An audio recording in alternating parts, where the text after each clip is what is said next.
कोकणस्थ ब्राह्मण कुटुंबांचा कुलस्वामी श्री व्याडेश्वर. कोकणात असणाऱ्या प्राचीन मंदिरांपैकी हे एक सर्वात जुनं मंदिर मानलं जातं.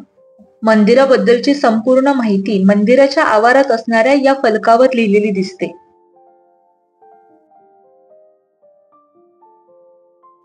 श्री परशुरामांनी कार्तवीर्य पुत्रांना मारल्यानंतर अश्वमेध यज्ञ केला आणि जिंकलेल्या पृथ्वीचे दान केले. दान केलेल्या पृथ्वीवर राहणे योग्य नाही या विचाराने ते तेथून निघाले. माझा आश्रम पृथ्वीच्या पृष्ठभागावर कोठेही नसावा, तर तो नदीपती समुद्राच्या अंतर्गत भूमीवर असावा असा विचार करून परशुराम ऋषींनी समुद्रात बाण सोडून समुद्रदेवाला आपला बाण जिथे सोडला तिथे पाणी मागे घ्यायला लावले. ती नवीन भूमी सप्त कोकण म्हणून ओळखली जाऊ लागली. शिवभक्त असल्याने श्री परशुरामांनी श्री शंकराची उपासना करून त्यांना नित्य दर्शन देण्याची प्रार्थना केली आणि शंकरांनी परशुरामाला दर्शन दिले. भगवान शंकरांच्या दर्शनाच्या अभिलाषेने आणि परशुरामांच्या संमतीने एका आश्रमातील गुहेत व्याध नावाच्या विद्वान मुनीने वास्तव्य केले. त्याच व्याध ऋषींनी या ठिकाणी एका शिवलिंगाची स्थापना केली आणि म्हणूनच शिवमूर्ती आणि या मंदिराला व्यादेश्वर असं नाव देण्यात आलं. 3ऱ्या शतकाच्या प्रारंभी सांकुरान नावाचा राजा येथे राज्य करत होता. त्याने या मंदिराची रचना केली. राजाकडून हे मंदिर कार्तिक एकादशीला बांधून पूर्ण झालं. सांकुरान राजाकडून या मंदिराचं निर्माण शके 200 ते 250 या काळात झाल्याचं सांगितलं जातं. हे मंदिर पंचायतन रचनेतलं आहे. श्री गणेश, सूर्य, देवी, विष्णू आणि शिव यांना पंचायतन म्हणतात.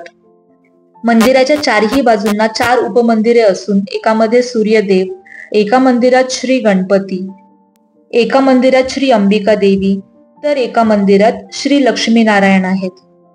या सर्व मूर्त्या संगमरवरी आहेत. तसेच मंदिराला 3 प्रवेशद्वार आहेत.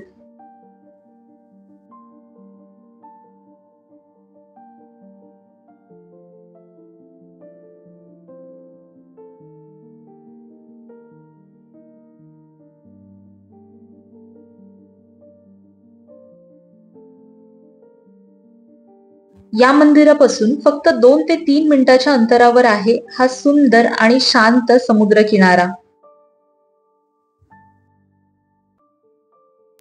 उंच नारळाची झाडं आणि समोर दिसणाऱ्या समुद्राच्या लाटा.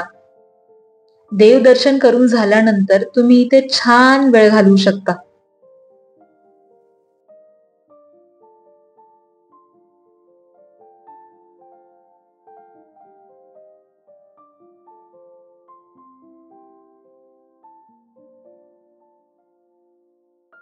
हा व्हिडिओ तुम्हाला कसा वाटला हे कॉमेंटद्वारे नक्की कळवा. व्हिडिओ आवडला असल्यास लाईक आणि शेअर करा. चॅनेलवर नवीन असाल तर सबस्क्राईब करायला विसरू नका. पुन्हा भेटूया अशाच एका छान ठिकाणासोबत. तोपर्यंत थँक्यू.